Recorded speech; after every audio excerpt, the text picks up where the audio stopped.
नमस्कार, जय जोहार। साथियों, जागो पंच में आप सभी का हार्दिक स्वागत, अभिनंदन। साथियों, जागो पंच नित्य आपके लिए अंधविश्वास और पाखंड को खत्म करने के लिए पौराणिक कथाओं को आपके सामने प्रस्तुत करता है। इसी सिलसिले में आज भी मैं आपको श्री कालिका पुराण, यानी जिसमें काली जी का जन्म कैसे हुआ, काली जी की उत्पत्ति कैसे हुई और काली जी की स्तुति कैसे की जाती है, काली जी की पूजा कैसे की जाती है, इस पुस्तक से मैं आपको वो अंश लेके आया हूं जो कालिका पुराण की कमनीय कथा को आप पर बयां करना है। तो कैसे कालिका पुराण में एक स्त्री, जहां काली जी के क्रियाकलाप, काली जी के जीवन शैली के बारे में बताना था, वहां इन्होंने एक स्त्री जो कामदेव की पत्नी है, रति है, उसके शरीर के वर्णन किस प्रकार किया है इस पुराण में आप देखेंगे। आपको लगेगा यह कालिका पुराण ना होकर एक, जिसे बोलेंगे, कामुकता युक्त शास्त्र है, ऐसा आपको प्रतीत होगा। आप वीडियो के अंत तक बने रहें। बड़ी ही मजेदार और रोचक कहानी लगेगी कि पौराणिक कथाओं में कैसे एक नारी के अंग प्रत्यंगों का वर्णन करते थे, यह आपको इसमें पता लगेगा। क्योंकि कालिका पुराण है तो काली जी का है, और काली जी का है तो निश्चित तौर पर इसमें ऐसे शब्दों का समावेश नहीं होना चाहिए था। तो आइए, मार्कंडेय ऋषि हैं, ये बात कर रहे हैं किसी से। मार्कंडेय महर्षि ने कहा, दक्ष प्रजापति ने यह कहकर अपनी देह के पसीने से उत्पन्न हुई पुत्री को कामदेव के लिए उसके आगे करके दे दिया और उसका नाम रति यह कहकर ही प्रदान किया था, यानी कि उसका नाम रति होगा। किसकी बेटी थी? दक्ष की। दक्ष कौन था? दक्ष वही थे जिनकी बेटी सती थी। सती का विवाह किससे हुआ था? शंकर जी से, महादेव से हुआ था। यानी कि ये जो रति थी ये सती की बहन थी। आगे चलते हैं कहानी में। कामदेव भी उस परम सुंदरी रति नाम वाली वरांगना को देखकर उस रति में अत्यधिक अनुरक्त होकर अपने ही बाण के द्वारा विद्ध होकर मोह को प्राप्त हो गया था। क्षण मात्र में होने वाली प्रभा के ही समान वह एकात्र गौरी और मृगी के समान लोचनों वाली तथा चंचल उपांगों से समन्वित मृगी की भांति उसके ही तुल्य परम शोभित थी। अब आप देखिए, अभी थोड़ा बड़ा अच्छा लग रहा है, बड़ा ही सुसंस्कारित भाषा लग रही है, लेकिन ये सुसंस्कारित भाषा अभी गायब हो जाएगी और ये सुसंस्कारित भाषा लेके आएंगे आपको उनके अंग प्रत्यंगों का, एक नारी के अंग प्रत्यंग यानी कि उसके गुप्तांगों के तक की चर्चा होगी। आइए चलते हैं। अब यहाँ पर चलते हैं हम आगे पुस्तक की ओर। उस रति की दोनों भौहों को देखकर कामदेव ने संशय किया था कि क्या विधाता ने मुझे उन्माद वाला बनाने के लिए यह कोदंड यानी धनुष निवेशित किया है। हे द्विजोत्तमो, यानी द्विज में जो उत्तम है, उस रति के कटाक्षों की शीघ्र गमन करने वाली गति को देखकर, अर्थात शीघ्र ही हृदय को विद्ध कर देने वाली चाल को देखते हुए उसे अपने अस्त्रों की शीघ्र गमिता और सुंदरता पर श्रद्धा नहीं रह गई थी। तात्पर्य यही है कि उसे उसके यानी रति के कटाक्षों की गति के सामने अपने बाणों की गति कामदेव को तुच्छ प्रतीत होने लगी। कामदेव कौन थे? जो कामदेव वो थे जिन्होंने शंकर जी को भी बाण चला के भ्रमित कर दिया था, दिग्भ्रमित कर दिया था। वो भी बेचारे कामुक होके काम के मोह में फंस गए थे। उस रति की स्वाभाविक रूप से सुगंधित धीर श्वासों की वायु का आघ्राण करके कामदेव ने मलय पर्वत की गंध को लाने वाली वायु में श्रद्धा का त्याग कर दिया था। कथन का अभिप्राय यह है कि मलय मरुत भी उसके श्वासनिल के सामने हे प्रतीत हो रहे थे। पूर्णचंद्र के समान भौहों के चिन्ह से लक्षित उसके मुख को देखकर कामदेव ने उसके मुख और चंद्र में किसी प्रकार के भेद का निश्चय नहीं किया था और उस रति के दोनों स्तनों का जोड़ा। अब शुरुआत होती है कि कालिका पुराण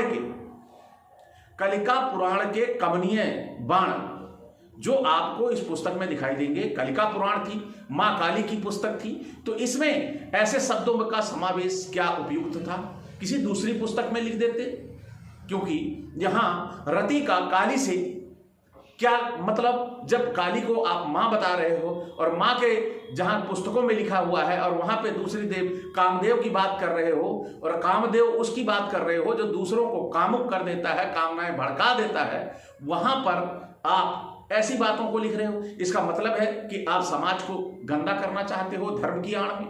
तो यहां पे आइए देखिए क्या कह रहे हैं ये, उन स्तनों के ऊपर जो कृष्ण वर्ण से युक्त चुच्चक थे। अब आप सभी श्रोतागण हमारे बच्चे तो है नहीं, आप सभी योग्य बुद्धिमान बुद्धिजीवी हैं, और स्तन के ऊपर जो चुच्चुक होता है वो किसे कहते हैं ये खोल के बताने की जरूरत नहीं है, ये आपको पता है।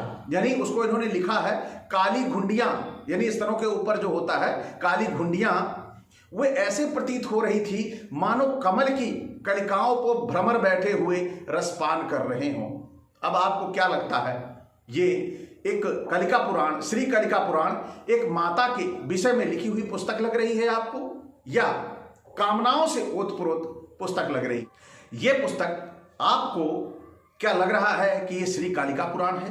अब आपको ये पुस्तक लगने लगी होगी कि एक किसी नग्नता परोसने वाले, यानी जिसे हम कोक शास्त्र बोलते हैं, उस तरह की प्रतीत हो रही होगी। वास्तव में ये माता कह के माता के साथ अन्याय करने का काम किया गया है। आइए चलते हैं। अभी तो आपने स्तनों के घुंडियों की बात सुनी, लेकिन आगे आप देखेंगे अत्यंत कठोर, क्या पीन, क्या यानी स्थूल और उन्नत स्तनों के मध्य भाग के नीचे की ओर जाती हुई, यानी यहां पर लेखक कौन, जो ये सुना रहे हैं हमारे ऋषि महर्षि जी, वह क्या बोल रहे हैं?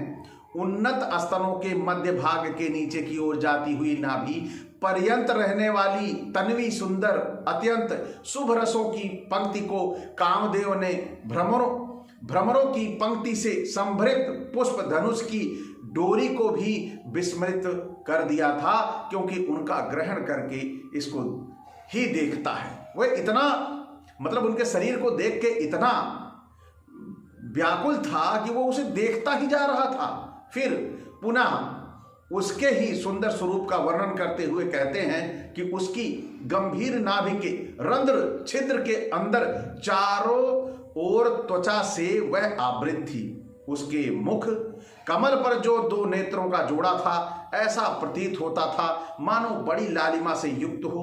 हे द्विज श्रेष्ठो, यानी कौन द्विज श्रेष्ठ? द्विज यानी जो ब्राह्मण क्षत्रिय वैश्य, ये द्विज कहलाए थे, तो उनमें कह रहे हैं द्विजों में जो श्रेष्ठ है, तो श्रेष्ठ कौन है? ब्राह्मण है, क्योंकि क्षत्रिय वैश्य तो ब्राह्मण से श्रेष्ठ होने रहा।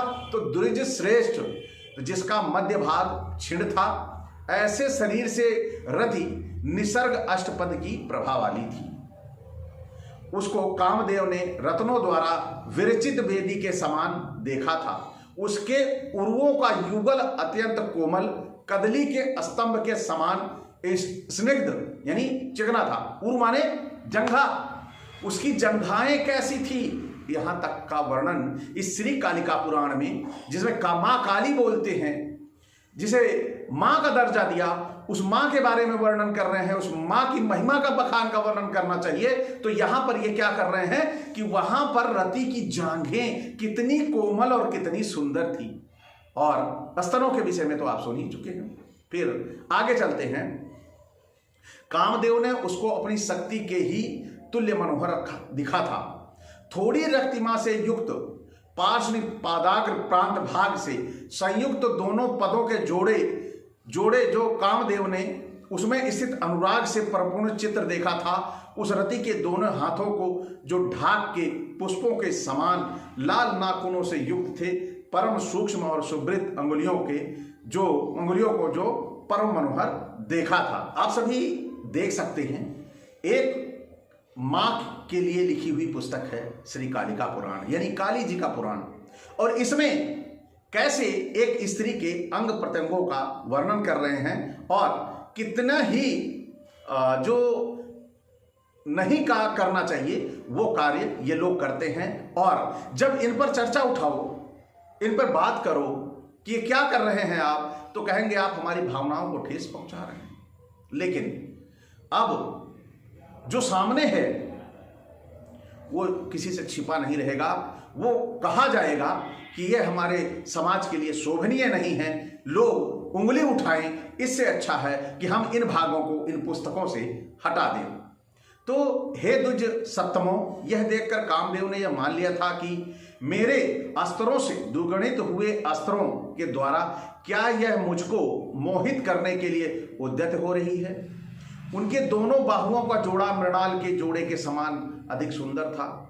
वह अत्यंत कांति संयुक्त जल के प्रवाह के समान मृदु स्निग्ध शोभित हो रहा था। उसका केशों का पाश अत्यंत नील वर्ण वाले मेघ के सदृश था। इस तरह आप देख सकते हैं उसके कानों का वर्णन किया गया है। और कानों के वर्णन के अलावा आपने वहां देखा होगा कि जिस प्रकार से उनके गुप्तांगों का वर्णन किया गया है, क्या आपको लगता है कि एक मां के शरीर का वर्णन इस तरह बेहयाई से किया जाए, जहां पर हम उसे मां भी कह रहे हैं और मां की पुस्तक भी कह रहे हैं, और वहां पर ये लिख भी रहे हैं कि वहां एक स्त्री की नाभि कैसी होनी चाहिए, एक स्त्री का स्तन कैसा होना चाहिए, एक स्त्री के स्तन के ऊपर के जो चुप कैसे होने चाहिए। ये क्या शोभनीय है? अगर आपको लगता है कि ये शोभनीय है तो आप इसे अंगीकार किए रहिए, लेकिन मुझे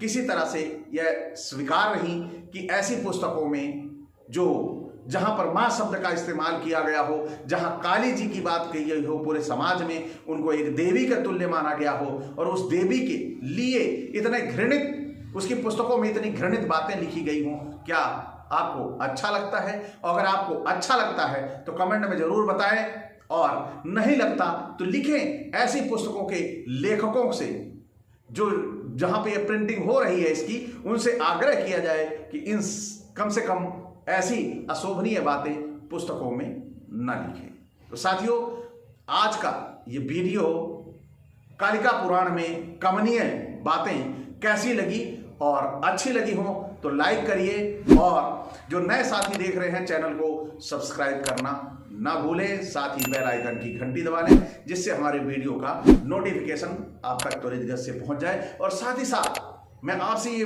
बात करूंगा कि अगर आप अंधविश्वास और पाखंडों से दूर होना चाहते हैं तो आप जागो पंच को ज्यादा से ज्यादा देखें, शेयर करें, जिससे दूसरे लोग भी अंधविश्वास और पाखंड से मुक्त हों।